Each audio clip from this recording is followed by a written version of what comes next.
ಅಫ್ಘಾನ್ ಆಸ್ಪತ್ರೆ ಮೇಲೆ Pak air strike. Satellite ಫೋಟೋಗಳಿಂದ ಬಯಲಾಯಿತು ದಾಳಿಯ ರಹಸ್ಯ.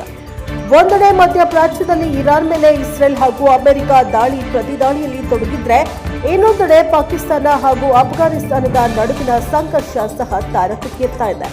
ಫೆಬ್ರವರಿ 20 ಮತ್ತು ಫೆಬ್ರವರಿ 21ರಂದು ಪಾಕಿಸ್ತಾನ ಅಫ್ಘಾನಿಸ್ತಾನದ ಓಮಿಡ್ ಆಸ್ಪತ್ರೆಯ ಮೇಲೆ ನಡೆಸಿದ್ದ ಮಿಸೈಲ್ ದಾಳಿಯ ಸ್ಯಾಟಲೈಟ್ ಫೋಟೋಗಳು ಲಭಿಸಿರುವ ಕುರಿತು ವರದಿಯಾಗಿದೆ.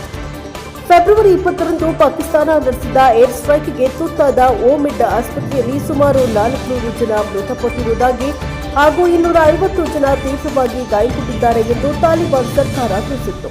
ಈ ದಾಳಿಯ ನಂತರ ಪ್ರತಿಕ್ರಿಯಿಸಿದ್ದ ಪಾಕಿಸ್ತಾನ, ನಾವು ಕೇವಲ ಮಿಲಿಟರಿ ಪ್ರದೇಶವನ್ನ ಮಾತ್ರ ಗುರಿಯಾಗಿಸಿಕೊಂಡು ಏರ್ ಸ್ಟ್ರೈಕ್ ನಡೆಸಿದ್ದೇವೆ, ನಾವು ಯಾವುದೇ ನಾಗರಿಕ ಪ್ರದೇಶದ ಮೇಲೆ ದಾಳಿ ಮಾಡಿಲ್ಲ ಎಂದು ಪಾಕಿಸ್ತಾನ ಹೇಳಿತ್ತು. ಅಂತಾರಾಷ್ಟ್ರೀಯ ಮಾಧ್ಯಮಗಳು ವರದಿ ಮಾಡಿರುವಂತೆ ಈ ಓಮಿಡ್ ಆಸ್ಪತ್ರೆ ಒಂದು ರಿಹ್ಯಾಬಿಲಿಟೇಷನ್ ಸೆಂಟರ್ ಆಗಿದ್ದು, ಮಾದಕ ವಸ್ತುಗಳ ವ್ಯಸನಕ್ಕೆ ತುತ್ತಾಗಿರುವವರನ್ನ ಇಲ್ಲಿ ಇರಿಸಲಾಗಿತ್ತು ಎಂದು ತಿಳಿದುಬಂದಿದೆ.